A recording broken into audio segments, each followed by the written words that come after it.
Hello बच्चों, कैसे हो सभी। आशा करता हूँ सभी अच्छे होंगे। हम अपनी 12th क्लास की मैथ पढ़ रहे हैं इंग्लिश मीडियम की, जिसमें हम एक्सरसाइज अपनी 8.1 सॉल्व कर रहे थे। जिसके क्वेश्चन नंबर हमने शायद 2 तक सॉल्व कर लिए। कहाँ तक सॉल्व कर लिए हैं? 2 तक। क्वेश्चन नंबर 3 है, a ladder 13 metre long is leaning against a wall.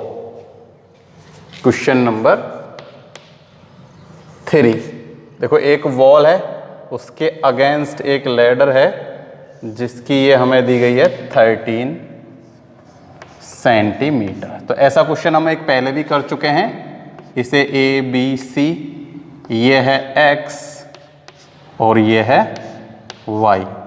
ऐसा क्वेश्चन हम एक एग्जाम्पल कर चुके हैं, ठीक है। इसमें और उसमें कुछ ज़्यादा चेंजेस नहीं है। बस इसमें क्या करना है हमें, इसमें एंगल के रेस्पेक्ट में करना है ना। और हमें x की वैल्यू गिवन है कितनी? 12। x इक्वल्स टू हमें गिवन है यहां से 12, ठीक है।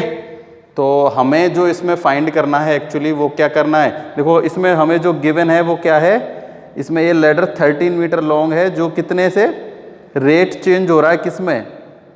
Bottom of ladder is pulled along the ground from the wall and rate of change is 1.5 metre पर सेकेंड, ठीक है। तो हमें ये जो गिवन है, ये क्या गिवन है? ये हमें गिवन है dx अपॉन में dt। क्या गिवन है? dx अपॉन में dt, यानी कि x में ही चेंजेस हो रहा है टाइम के रेस्पेक्ट में। 1.2 सेंटीमीटर पर सेकेंड। सेंटीमीटर ये ना, ये मीटर में चल रहा है, मीटर में है ये। किस में है? मीटर में। तो ये भी होगा मीटर पर सेकेंड में, ठीक है। अब जो हमसे फाइंड करवाया है ना, वो करवाया है इस थीटा में चेंजेस। भाई इसको हम क्या कर रहे हैं, यहां ये ऐसे है, ठीक है। इसको हम खींच रहे हैं किस स्पीड से? 1.2 मीटर पर सेकेंड की स्पीड से। क्या कर रहे हैं? खींच रहे हैं। तो x में चेंजेस हो रहा है, वो तो हो रहा है 1.2 मीटर पर सेकेंड की स्पीड से। इसके रेस्पेक्ट में इस थीटा में चेंजेस फाइंड करना है हमें। हमने इससे पहले जो एग्जांपल किया था ना, उसमें हमें क्या किया था, हमने इस y के रेस्पेक्ट में किया था, यानी हमने इस y में चेंजेस फाइंड किया था कि इस y में कितना डिक्रीज हो रहा है। अब हमें इसे इस एंगल में फाइंड करना है कि एंगल में कितना डिक्रीज हो रहा है, ठीक है। तो मतलब क्या चेंजेस हो रहे हैं इस एंगल में, वो फाइंड करना है, ठीक है। तो यानी कि हमें फाइंड करना है d थीटा अपॉन में dt। थीटा फाइंड करना है और टाइम के रेस्पेक्ट में ही फाइंड करना है। और ये जो हमें गिवन है वो मैंने सब कुछ लिख लिया। अब देखो y की वैल्यू फाइंड कर लेते हैं। हमें पता है क्या है, 13 square equals to x square plus में y स्क्वायर। तो y स्क्वायर इक्वल्स टू क्या होगा? 13 का स्क्वायर यानी कि 169 माइनस 12। x की वैल्यू क्या है? 12, 144। तो y स्क्वायर इक्वल्स टू आ गया 25, देन y इक्वल्स टू आ गया 5। y की वैल्यू हमने फाइंड कर ली है, ठीक है। अब हम क्या करते हैं, ये 13 का square equals to x square plus y square का क्या कर देते हैं? डिफरेंशिएशन कर देते हैं with the respect of t। Differentiation with respect of t के रेस्पेक्ट में ही करेंगे, क्योंकि हमें dx अपॉन dt गिवन है और हमें फाइंड क्या करना है? d थीटा अपॉन dt, ठीक है। तो देखो ये तो हो जाएगा 0। क्या हो जाएगा? 0। 13 का डिफरेंशिएशन ये कांस्टेंट नंबर है, तो x square plus y square equals to 0। देखो एक्स स्क्वायर का होगा 2x dx अपॉन में dt, ऐसे ही y स्क्वायर का होगा 2y dy अपॉन में dt इक्वल्स टू 0, ठीक है। अब देखो 2 यहां से और यहां से कॉमन ले लो और उस 2 को इसमें मिला दो, तो क्या बचेगा? केवल dx upon dt plus y dy upon में dt इक्वल टू 0। क्लियर? तो हम यहां से किसकी वैल्यू फाइंड कर सकते हैं? dy अपॉन dt की वैल्यू भी फाइंड कर सकते हैं ना, क्योंकि देखो हमें x की वैल्यू पता है, dx अपॉन dt की वैल्यू पता है, y की वैल्यू भी पता है। पता है नहीं पता? पता है। तो वैल्यू पुट कर दो। x की वैल्यू है 12 into D X upon D T, D X upon D T हमें गिवन है 1.2 प्लस y, देखो इसको हम क्या कर देते हैं, उधर ट्रांसफॉर्मेशन कर देते हैं, क्या कर देते हैं, ट्रांसफॉर्मेशन। तो ये माइनस का क्या हो जाएगा, y dy अपॉन में dt। चलो ऐसे नहीं करते, देखो इसे और सिंपल तरीके से कर लेते हैं, कोई भी दिक्कत वाली बात नहीं है इसमें। प्लस 5 इसको ऐसे ही रहने देते हैं ना, dy अपॉन में dt। क्लियर, टेंशन लेने की कोई ज़रूरत नहीं। अब देखो इन दोनों का मल्टीप्लाई करो,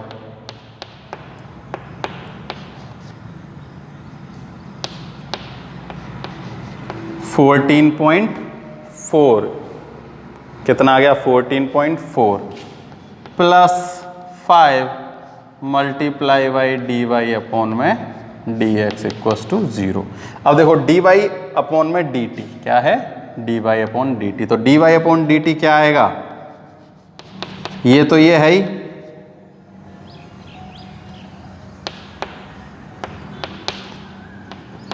और ये देखो इधर ले जाते हैं ना तो ये माइनस का 5 होता है, जिस माइनस का 5 को हम इधर ले आते हैं।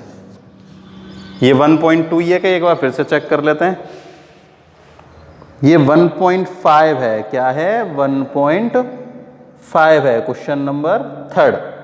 ये 1.2 नहीं है, ये कितना है 1.5 है, तो यहां आएगा 1.5, ये हो जाएगा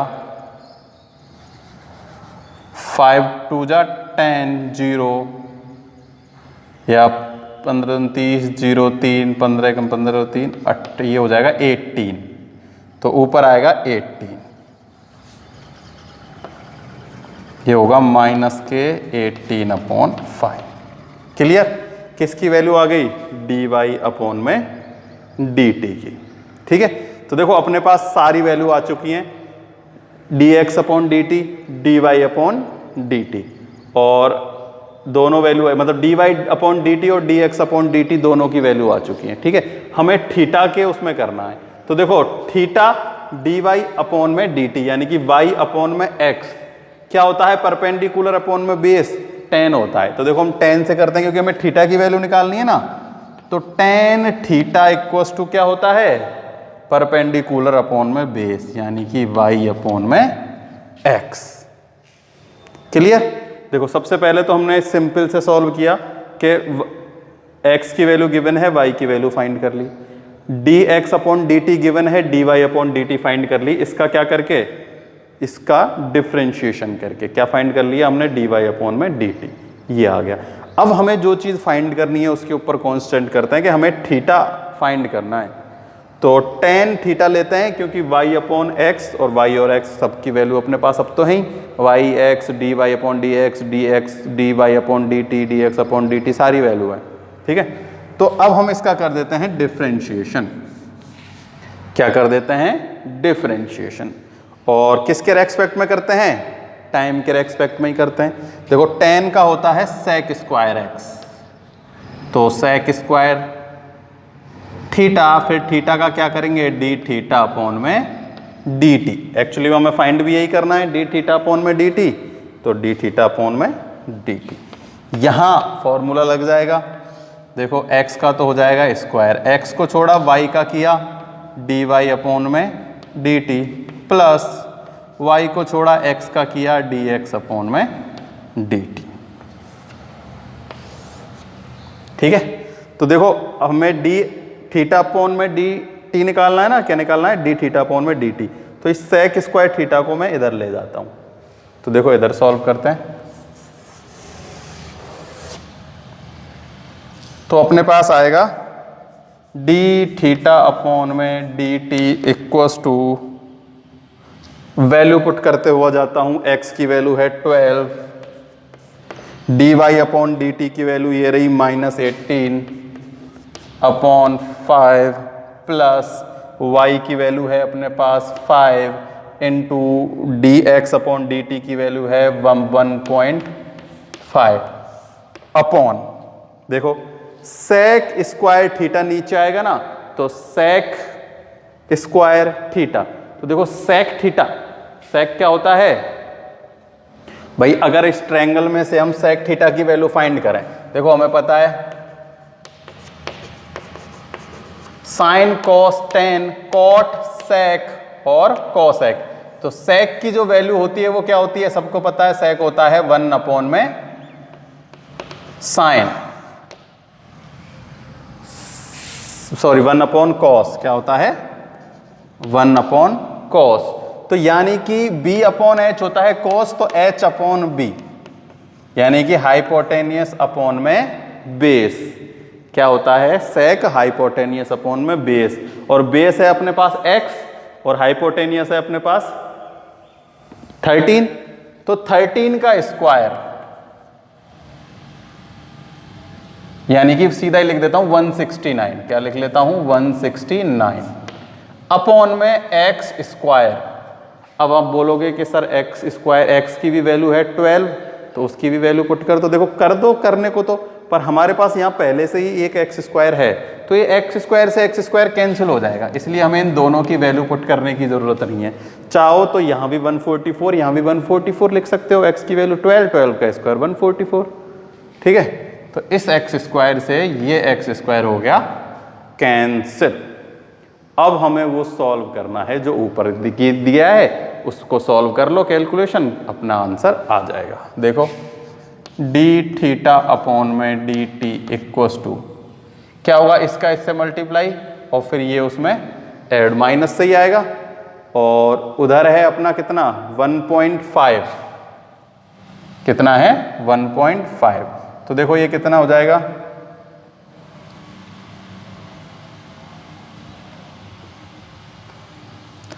माइनस के 78 अपॉन में 5 प्लस 7.5 अपॉन 169, कितना है 169। अब देखो ऊपर क्या ले लेंगे हम, एलसीएम ले लेंगे, क्या ले लेंगे एलसीएम, और एलसीएम लेके इसको हम सॉल्व कर लेते हैं,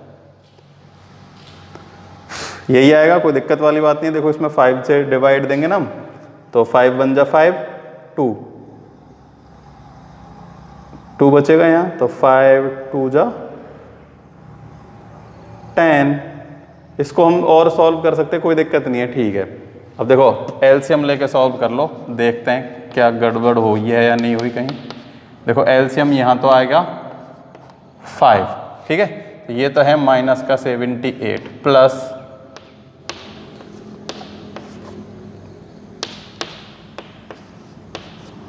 पॉइंट, ये है अपॉन में है 169, तो देखो ये 169 वैसे भी कहाँ जाएगा, ऊपर आ जाएगा, तो मैं इस 169 को यहीं लिख लेता हूँ। तो डी थीटा अपॉन में डी टी इक्वस टू, देखो 78 में से माइनस करना है कितना 37.5,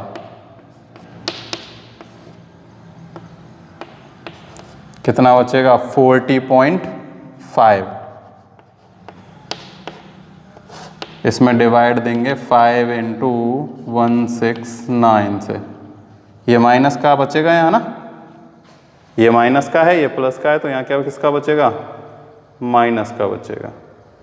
ये देखो ये माइनस और ये है प्लस, प्लस ही तो है, ठीक है। तो अब इसको काट के देख लेते हैं, देखो 5 से डिवाइड दिया, कितना होता है 5 8 जा 40, तो ये होगा 8.1, और इनको कैलकुलेशन कर लेना, जो भी हो काट पीट के चेक कर लेना कि कितना इसका आंसर आ रहा है। इसका आंसर बुक में कितना आंसर दे रखा है, अरे ये देखो क्या मिस्टेक है, थोड़ी सी कहीं ना कहीं तो गड़बड़ है, क्योंकि इसका आंसर आ रहा है -3/10, और अपना तो -3/10 कहीं आ ही नहीं रहा, तो इसका मतलब कुछ ना कुछ मिस्टेक हुई है। क्या गड़बड़ हुई है देखो, अरे ये साइन की गड़बड़ हुई है, क्योंकि यहाँ फॉर्मूले में क्या आता है माइनस साइन आता है ना, हमने क्या लिख लिया था प्लस लिख लिया था, तो वैसे तो ये ठीक था, बस डी थीटा अपॉन में डी टी इक्वस टू अब इसकी अब कैलकुलेशन कर लेना है ना, अब केवल ये माइनस है तो यहाँ जो था ये -78 और माइनस के 37.5 अपॉन ये 5 × 169 कैलकुलेशन है। अब इस कैलकुलेशन को तो कर लेना, आंसर आ जाएगा। ठीक है, कितना आएगा? -3/10 आना चाहिए इसका आंसर, इसको सॉल्व करने के बाद। ये दोनों माइनस माइनस के ऐड हो जाएंगे तो इनको काटा पीटी कर लेना, कोई दिक्कत वाली बात नहीं है। ठीक है, तो ये हो गया अपना question number 3।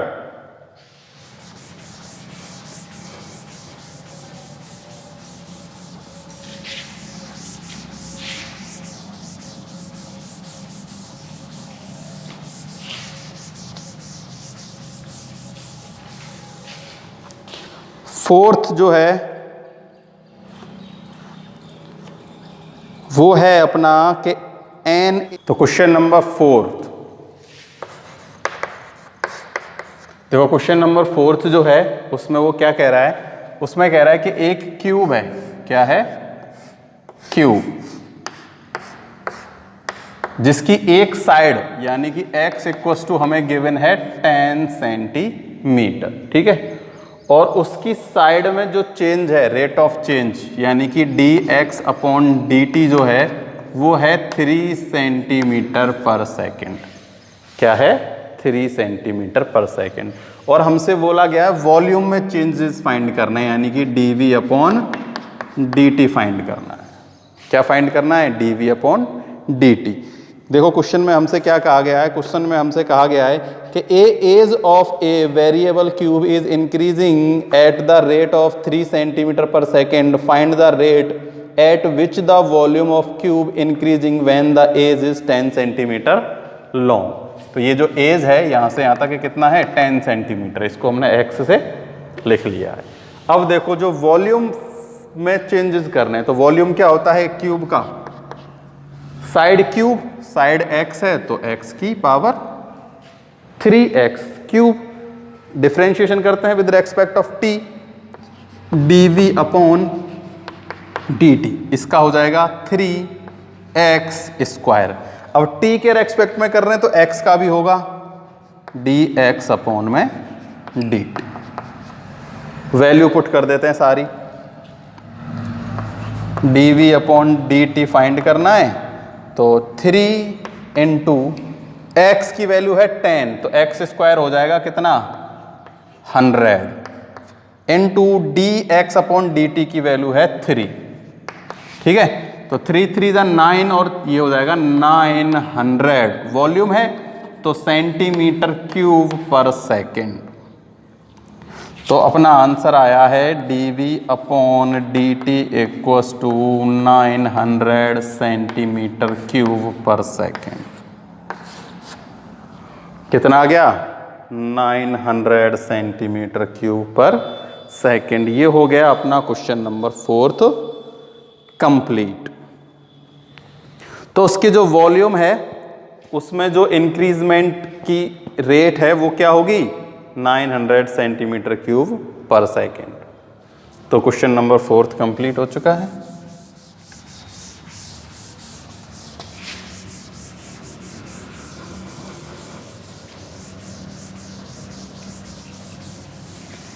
Question number 5 check करते हैं, देखो क्या है।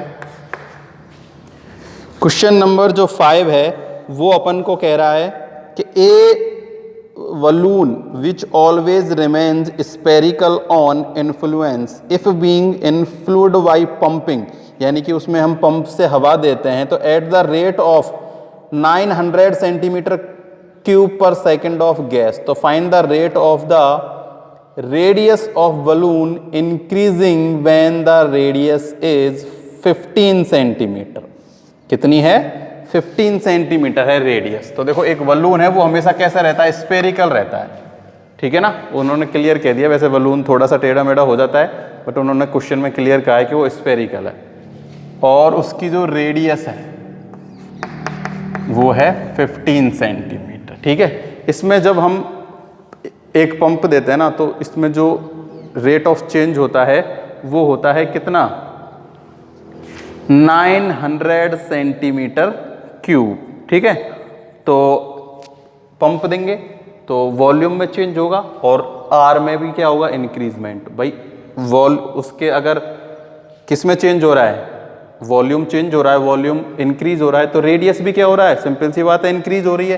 तो इसका मतलब ये जो गिवन है ये क्या है हमें, dv अपॉन में dr 900 सेंटीमीटर क्यूब पर सेकेंड। रेडियस भी हमें गिवन है कितनी, 15 सेंटीमीटर।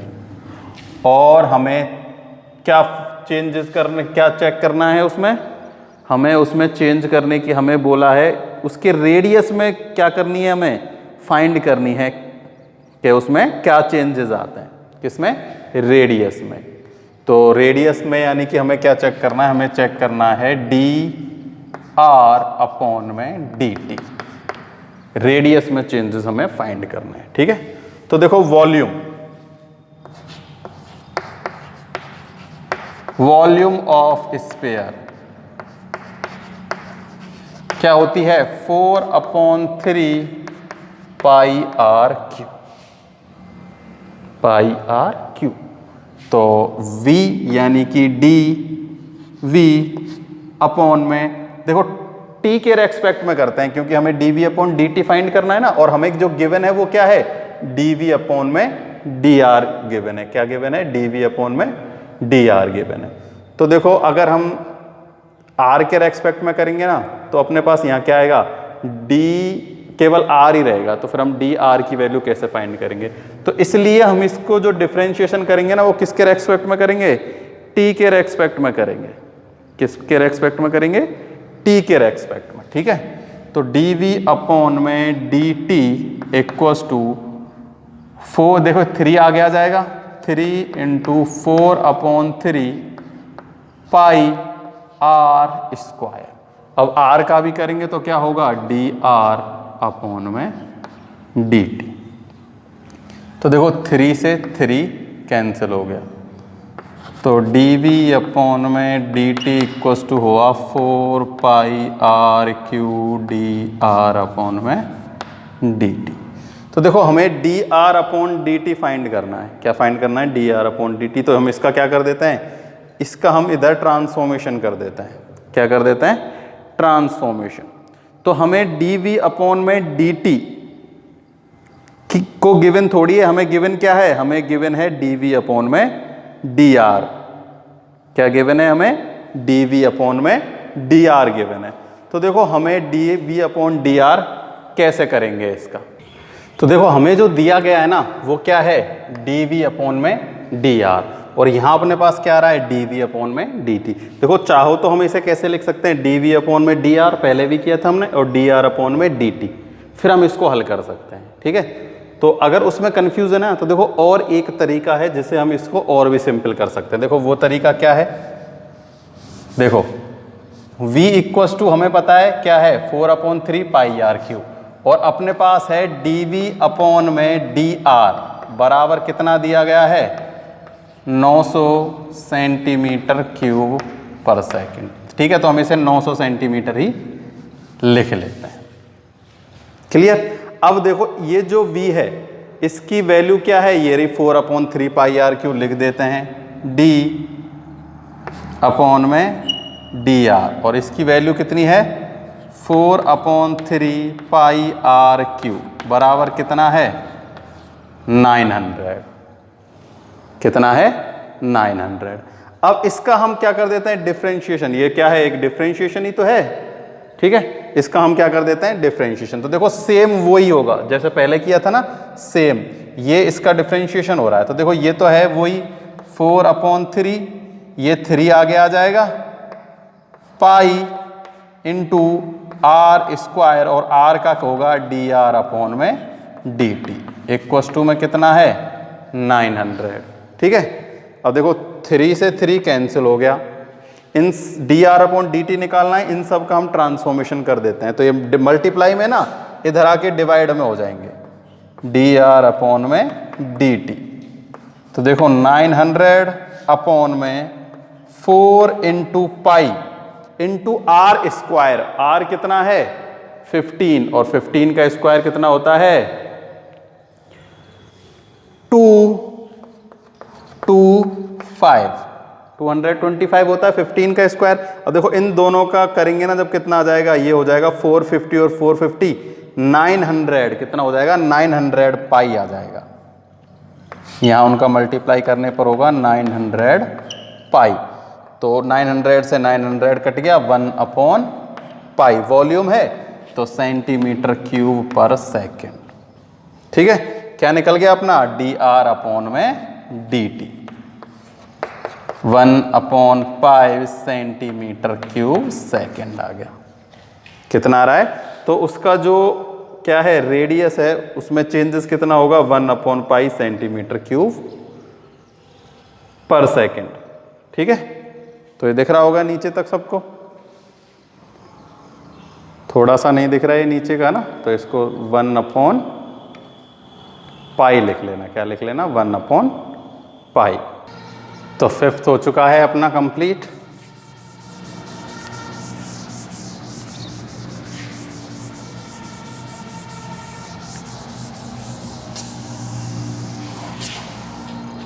क्वेश्चन नंबर 6 है, a balloon which has always remained spherical has variable diameter. Diameter given है 3/2 2x + 1। ठीक है, find the rate of the change volume in increase the respect of x, यानी कि वॉल्यूम यानी कि dv/dx, x के respect में फाइंड करना है, उसने खुद नहीं कहा है। ठीक है, तो देखो किस में चेंजेस करने हैं, वॉल्यूम में चेंजेस करना है। तो वॉल्यूम में चेंजेस करने के लिए हमें रेडियस चाहिए, डायमीटर गिवन है, तो डायमीटर में 2 से डिवाइड दे देंगे तो क्या जाएगा रेडियस, तो 2 से डिवाइड देंगे तो ये हो जाएगा 3/4 2x + 1, ये आ गई रेडियस। और हमें फाइंड करना है वॉल्यूम, तो वॉल्यूम होता है वही 4/3 πr³। ठीक है, तो r³, तो r की वैल्यू मैं यहाँ पुट कर देता हूँ। ठीक है, v = 4/3 पाई, r की वैल्यू है 3/4 2x + 1 का होल क्यूब। यही है ना, यही है। अब हम इसका डिफरेंशिएशन कर देते हैं। क्या कर देते हैं, डिफरेंशिएशन। ठीक है, देखो डिफरेंशिएशन करने से पहले इसे हम और सॉल्व कर सकते हैं थोड़ा सा। देखो ये 3 से 3 कैंसिल हो रहा है, 4 से 4 कैंसिल हो रहा है, तो ये जो 3 की पावर क्यू थी ना, अब इनके ऊपर पावर 2 में ही रह जाएगी। देखो ये तो रह जाएगा 3 की पावर 2 यानी कि 9, ये रह जाएगा कितना 16, 4 × 4 16 पाई का पाई, और ये रह जाएगा क्या 2x + 1 का होल स्क्वायर। सॉरी, यहाँ तो क्यूब ही रहेगा, क्या रहेगा क्यूब। तो ये मल्टीप्लाई में, तो इनका क्या कर लेते हैं हम, डिफरेंशिएशन कर लेते हैं। तो हमें x के रेस्पेक्ट में करना है, dv/dx, क्या आ जाएगा dv/dx, x के रेस्पेक्ट में कर रहे हैं ना, और हमें फाइंड भी क्या करना है dv/dx ही फाइंड करना है। तो कोई भी इसमें दिक्कत वाली बात नहीं है। तो केवल किसका डिफरेंशिएशन होगा, देखो ये तो आ गया, ये तो मल्टीप्लाई में तो 0 भी नहीं होगा, और ये ऐसे कैसे ही रहेगा 9/16 पाई, ये 3 आ जाएगा आगे 3, फिर अपने पास बचेगा 2x + 1। क्या बचा 2x + 1। अब 2x + 1 का भी करेंगे तो 2x का तो हो जाएगा 2, और इसका हो जाएगा कितना 1 का हो जाएगा 0। ठीक है, तो देखो ये किस में है, यहाँ तो मल्टीप्लाई में आएगा ना, एक बार इसका किया है तो उसका होगा यहाँ आएगा 2। ठीक, तो हमें क्या फाइंड करना है dv/dx। डिफरेंशिएशन किया है, देखो पहले ये x की पावर 3 है, तो यहाँ स्क्वायर और बचेगा, क्या बचेगा स्क्वायर। किससे किया है, x की पावर n, तो nx n-1। अब ये जो n-1 यानी कि ये जो बच रहा है x की वैल्यू, इसका भी तो डिफरेंशिएशन होगा। इसका डिफरेंशिएशन 2x + 1 है, तो 2x का होता है 2 और 1 का होता है 0, तो क्या आएगा केवल 2 आ जाएगा। क्या आ जाएगा अपने पास, केवल 2 आ जाएगा। तो देखो इसको सॉल्व कर लेते हैं। तो जो मल्टीप्लाई में उन सबको मल्टीप्लाई में कर लेते हैं, इन सब का मल्टीप्लाई कर लेते हैं पहले, ठीक है। देखो 27 पाई अपॉन, मैंने क्या किया है 9 का मल्टीप्लाई कर दिया किससे, 3 से, और देखो ये 16 है ना, उसको किससे कट कर देते हैं, 2 से कट कर देते हैं। ये जो 2 है ना, इस 2 से इस 16 को कैंसिल कर देते हैं, क्या आ जाएगा 8, और इधर अपने पास बच रहा है 2x + 1 का होल स्क्वायर। तो इसे और आगे सॉल्व करने की कोई ज़रूरत नहीं है, ज़्यादा से ज़्यादा अपन इसमें क्या कर सकते हैं, फॉर्मूला पुट कर लेंगे, है ना, तब भी कुछ नहीं आएगा क्योंकि x की वैल्यू है, यहाँ 1 आएगा और फिर वो 2 जब 4x होगा तो भी कोई दिक्कत नहीं है। तो इसमें और कुछ सॉल्व नहीं कर सकते हम। 9 3 27 पाई, ये ठीक है। तो dv/dx, यानी कि वॉल्यूम में x के रेस्पेक्ट में चेंजेस क्या आएंगे, 22/7, एंड दिस वॉल्यूम है तो पीछे क्या लिख लेंगे हम, सेंटीमीटर है तो सेंटीमीटर और मीटर है तो मीटर। तो हमें तो केवल क्या चेक करना था इसमें, हाँ वॉल्यूम में x के रेस्पेक्ट में क्या करना था, चेंजेस करने थे, जो कि ये हो चुके हैं। तो कौन सा क्वेश्चन था, ये था 6 question. Clear.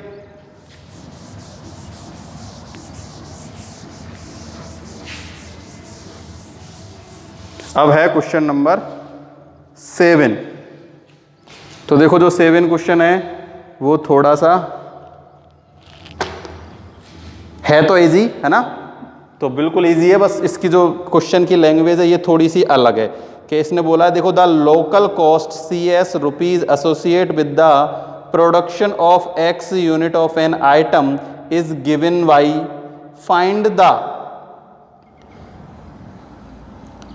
cost when the 3 unit are produced have any marginal cost. We will find the instruction rate of the change rate cost of the any level of output. तो देखो सिंपल है, कोई दिक्कत वाली बात नहीं है, जो ऐसे ही दिया गया है, ये इसकी जो लैंग्वेज है वो थोड़ी सी अलग है, बट इसको बिल्कुल इजी उसमें करते हैं। देखो ये हमें गिवन है 0.005x³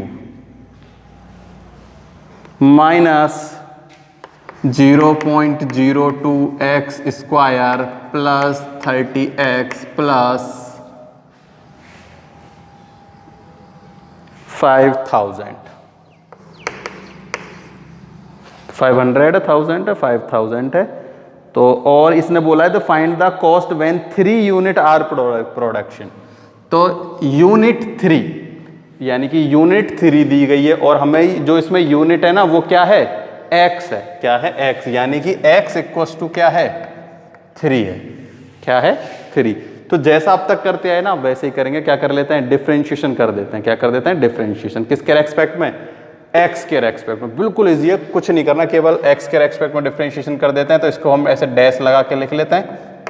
देखो ये कितना हो जाएगा, 0.005 है, और ये हो जाएगा 2x²। 2x² और माइनस 0.02, ये हो जाएगा कितना, 2x। ये रह जाएगा 30, और ये हो जाएगा कितना, 0। क्या हो जाएगा, 0। x की वैल्यू पुट कर देते हैं। देखो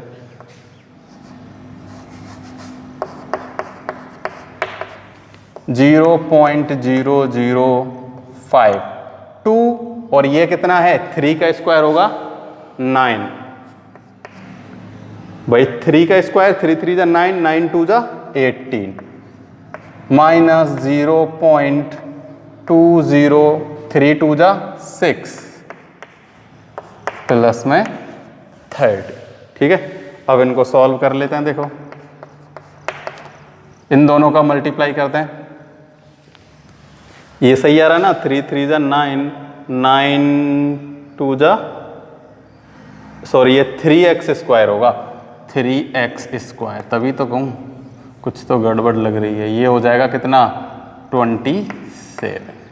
ठीक है, तो 27 का 5 से मल्टीप्लाई करते हैं। तो 5 7 जा 35, कैरी 3, 5 2 जा 10 और 13। ठीक है, कितने के बाद पॉइंट है, 1 2 3, तो 1 2 3 के बाद पॉइंट है, ये लग गया 0। माइनस 6 2 जा 12, और 1 2 के बाद पॉइंट है तो ये भी आ जाएगा इतना, प्लस में है 30। क्लियर? अब इसमें से इसको सब्ट्रैक्ट करते हैं, इसकी वैल्यू है x की वैल्यू 3। देखो 12.12, देखो 30 तो हो गया, कितना हो गया 30, तो प्लस में है ये तो आ गया। अब इसमें से इसको सब्ट्रैक्ट करते हैं 12, तो यहाँ तो आएगा 3, यहाँ आएगा 2 और ये बचेगा कितना, सॉरी इसको यहाँ रखेंगे हम, तो 5 तो 5, 2 3 में से 2 गए तो 1 और 1 में से 1 गए तो 0 मतलब 0, तो ये कितना हो जाएगा प्लस, तो C3 हो जाएगा 30.015। कितना हो गया 30.015, इतना ही आएगा क्या? आंसर चेक कर लेते हैं एक बार, कितना आंसर आ रहा है इसका, 30.015 रुपीज़। ये आंसर है, कुछ भी नहीं करना है ना। इसकी क्वेश्चन की थोड़ी सी लैंग्वेज अलग है, हमें केवल x के रेस्पेक्ट में डिफरेंशिएशन करके x की वैल्यू पुट करके उसको कैलकुलेशन कर लेते हैं। तो आज अपने क्वेश्चन कहाँ तक हो गए, क्वेश्चन नंबर 7 तक हमने सॉल्व कर लिए हैं। आगे के क्वेश्चन करने की ट्राई करना, नहीं तो हम नेक्स्ट वीडियो में करा ही देंगे। आज के लिए केवल इतना ही। Thank you.